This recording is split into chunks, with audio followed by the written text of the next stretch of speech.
என்கிட்ட அதிகமாக ட்ரெஸ்லாம் கிடையவே கிடையாது. எனக்கு என்ன விஷயம்னா, எனக்கு நம்ம போகிற இடத்துல ரொம்ப சந்தோஷமாக இருப்போம். ஏன்னா இங்கே நம்ம கஷ்டப்படுறோம் இல்லையா, அப்போ போகிற வீட்டில் நம்ம ரொம்ப நல்லா இருப்போமோ அப்படின்ற ஒரு தாட்லாம் இருந்துச்சு. போன 3 மாதத்துல தெரிஞ்சிருச்சு என் அம்மா விட எனக்கு ரொம்ப பெஸ்ட்டாக இருந்ததுன்னு சொல்லி. அதுவே நல்லா அந்த அளவுக்கு அந்த அளவுக்கு நான் ஏங்க மாமா தானே அவரு?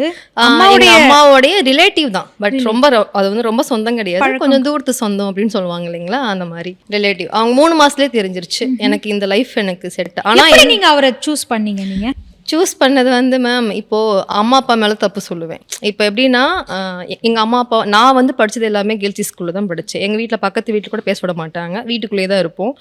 இவங்க வீட்டுக்கு என்னை வாரமாக கூட்டிகிட்டு போவாங்க. அவங்க வீட்டுக்கு கூட்டிகிட்டு போகும்போதெல்லாம் அப்பா வந்துட்டு கட்டிக்கிற முறை அப்பா வந்து ட்ரிங்க்ஸ் பண்ணிட்டு ஒரு டைம் வந்து என்னோட பொண்ணுக்கு உங்கள் பையனை கொடுக்கலாம் அப்படின்னு இவங்களுக்குள்ளே பேசிக்கிட்டாங்க. ரகங்கள் பலவிதம், ஒவ்வொன்றும் உலகத்தரம். தமிழக உற்பத்தியில் உங்கள் அனுஜ் டைல்ஸ்.